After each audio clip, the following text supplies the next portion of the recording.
Konten Ada nggak tuh di balai kerja? Iya. Kalau mau jadi misalnya kameramen host, nggak ada mbak. Balai kerja itu monoton, kan dibiayai, kan nggak ada yang gratis, tetap harus dibiayai negara. Bentuknya BPJS, nanti yang bayar negara BPJS kan. Masa pelayanannya skala dengan yang swasta? Jawa Tengah ini banyak pesantren, itu menjadi pusat studi Islam baik di nasional maupun internasional. Tinggal nanti konsepnya gimana, standarisasi internasional gimana itu. Nah, selain pendidikan gitu di komisi ini juga Ya. banyak hal ya sebenarnya yang ingin dicapai lah targetnya. Nah ini selain itu apa lagi nih Mas Jafar yang ingin secara pribadi lah dari Ya. Mas Jafar yang dibawa nih aspirasi-aspirasi dari masyarakat? Jelas yang paling teriak itu soal kesejahteraan ya. Lari-larinya ke ekonomi. Iya. Nah sekarang gitu kita Jawa Tengah itu lagi fokus ke pengentasan kemiskinan ekstrim. Saya spesifik misalnya di dapil saya di Kebumen. Kebumen Banjar itu masuk 10 besar Kebumen Banjar 10 besar kabupaten termiskin. Purbalingga juga nggak? Ya, Termasuk juga? Purbalingga ya masuk. Purbalingga kayaknya 15 di bawah 15 sih. Oh gitu. Yang paling parah Kebumen. Kebumen itu nomor 1 di Jawa Tengah.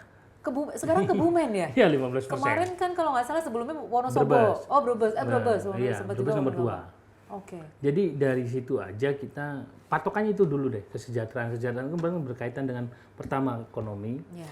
terus lapangan pekerjaan yang sempit berarti, yang ketiga adalah tentang layak hidupnya ya, pangannya, 4 pendidikan, banyak banget yang harus diurus dari pendidikannya deh. Kita 330.000 lebih tadi Pak Gubernur bilang yang habis dilantik Pak Lutfi, 330.000 lebih orang yang putus sekolah. Bayangin, 300 di Jawa Tengah. 330.000 putus sekolah. Putus Berarti sekolah. nggak sampai. nggak sampai SMP. Iya. Putus sekolah kan. Belum, yang itu kan ada rinciannya tuh 90.000 DO. 90.000 deh. 90.000 DO. Itu mau kemana? Kan gitu. Nah, dari segi pendidikan kelihatan. Kedua, terkait layak hidupnya. Kemarin sudah dibangun misalnya kita target 1 juta RTLH ya. Ya. Itu bagaimana realisasinya. Yang ketiga, lapangan pekerjaan kita. Makanya hashtag kabur aja dulu itu menggema di medsos ya. Iya. Karena memang realitanya susah nyari kerja di sini. Betul. Nah, dari sekian itu, permasalahan itu kita satu-satu misalnya soal pengangguran lah, lapangan kerja itu. Kita cek yang punya pemerintah dulu deh. Pemerintah itu punya apa? Taruhlah BUMD.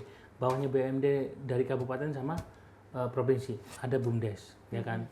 Dari situ gimana sih efektivitasnya? Cari dulu satu-satu. Yang kedua, balai kerja kita bermanfaat nggak? Bukan bermanfaat, maksimal nggak selama ini? Kalau misalnya kita balai kerja kita manfaatin, terus kemudian kerja sama dengan pabrik-pabrik sekitar atau tempat-tempat kerja untuk memaksimal kerja, balai kerja ini kan kalau saya keliling kemarin cuma 4 nih. Yang di masalah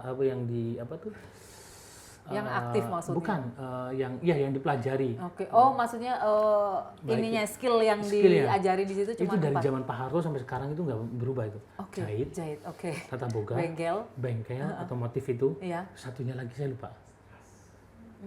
Apa lagi ya? Nih, itu bangun rumah itu apa namanya? Oh, bangunan ya? Iya, apa bangunan. namanya? Ya teknik teknik bangun. Itu aja. Oke. Mbak lagi kecil juga kalau ke balai kerja pasti jawabnya itu. Iya, jahit. Jahit sama otomotif. Iya.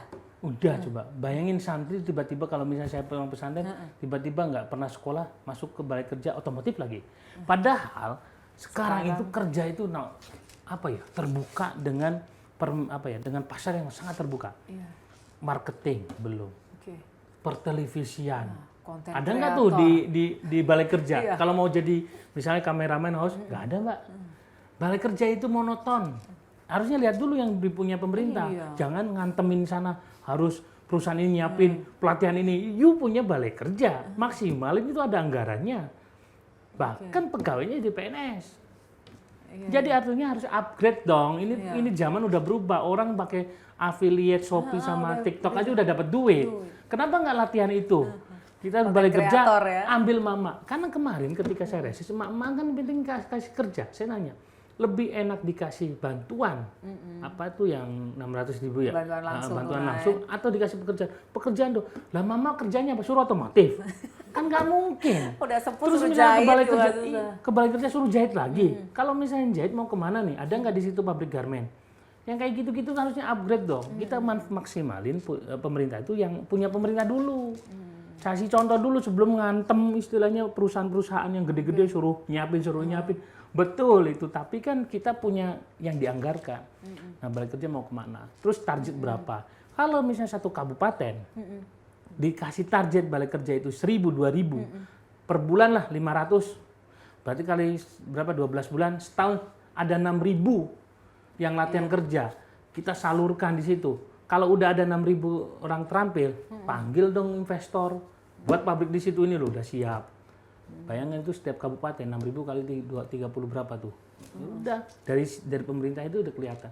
Artinya upgrade itu dulu dari lapangan pekerjaan. Terus pendidikan, memastikan pendidikan itu mereka harus yang tadi itu ya hampir 300.000 lebih. Kalau yang DO mau kemana? Udah di DO terus didiemin. Apakah dipesantrenkan? Apakah ke sekolah paket C atau pendampingan khusus karena mungkin berkebutuhan khusus, harus jelas dong kelarinya kemana. Jangan sampai dibuat bingung gitu loh. Itu karena berkaitan semua nih. Itu banyak. Nah, kesehatan terus apalagi tadi ekonomi. Pendidikan, terus kemudian ya tadi masuk kesehatan, belum kesehatan ini juga sama. Kasusnya soal kesehatan. Pertama pelayanan kesehatan kita. Jangan sampai kalah dengan swasta dong. Masa udah BPJS gratis dibiayai negara, kan dibiayai. Kan nggak ada yang gratis, tetap harus dibiayai negara. Bentuknya BPJS, nanti yang bayar negara, BPJS kan. Masa pelayanannya kalah dengan yang swasta? Yang puskesmas naikin gridnya jadi rumah sakit tipe D. Anggaran dari pemerintah, itu dari situ. Kedua, jangan sampai ini yang sangat-sangat apa ya namanya, nggak selesai-selesai. Ini terkait orang berobat, BPJS-nya mati, nunggu dulu administrasi pulangkan lagi. Nunggu keburu nggak, iya klasik banget. Iya, dan itu masih terjadi terus loh. Ya itu karena nggak ada sistem yang jelas, karena yang ini nunggu. Karena kenapa dia nggak daftarkan? Karena kan nggak pernah. Kalau saya balik aja, ya itu balik lagi, kumpulin aja kepala desa. Paling enak tuh kepala desa kumpulin. Ada masalah warga itu kan apa ngadu kepala desa. Ada berapa nih yang BPJS yang nggak aktif Pak Kades? Data dong, udah clear itu. Jadi setiap tahun periodik dong, di-upgrade dong. Jangan sampai ada kejadian baru balik lagi. Nanti kadesnya dioyak-oyak suruh buat surat. Klasik banget. Kita susah jemput bola tuh susah. Nanti alasannya nggak ada anggaran. Nah, itu baru mau saya tanyakan. Nah, itu komisi E tugasnya. Dianggarkan langsung. Ini sekarang ada efisiensi anggaran, nanti makin susah lagi loh banyak hal loh. Efisiensi yang saya baca selama ini itu kan berkaitan dengan tugas-tugas atau kegiatan-kegiatan yang memang tidak untuk sementara kayaknya nggak terlalu perlu ya, kayak misalnya jalan-jalan ke luar negeri, kemudian seremonial. Ya seremonial itu nggak masalah sih, karena memang ini untuk biar negara punya uang kan. Prabowo luar biasa tuh, mau satu di sisi mau muter, satu lagi untuk pelayanan.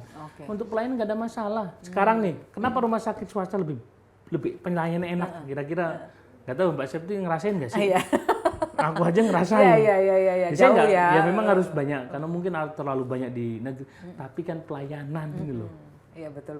Jadi permasalahan kalau ngomongin kesejahteraan sosial gitu ya, kesejahteraan rakyat ini banyak sekali kan indikatornya yang memang harus di pendidikan, kesehatan, kemudian yang pertama adalah ekonomi tadi. Masih banyak problematika di situ yang memang perlu diupayakan untuk menjadi ideal lah ya, sesuai harapan masyarakat gitu. Nah, ini karena waktu kita terbatas Mas Jafar, sebenarnya ngobrolnya nih menarik sekali ya ngomongin hal ini dengan orang yang juga sangat memahami persoalan-persoalan yang ada di masyarakat gitu. Nah, terakhir nih Mas Jafar, mungkin apa yang ingin disampaikan ke masyarakat, khususnya masyarakat Jawa Tengah terkait sebagai seorang anggota dewan dan harapannya ke negara ini seperti apa? Ya, saya berharap masyarakat Jawa Tengah ini garis kemiskinannya turun, kesejahteraan bertambah, pendidikan maju. Kalau perlu malah saya berpikiran bahwa Jawa Tengah ini banyak pesantren, itu menjadi pusat studi Islam baik di nasional maupun internasional. Tinggal nanti konsepnya gimana, standarisasi internasional gimana, itu dalam pendidikan.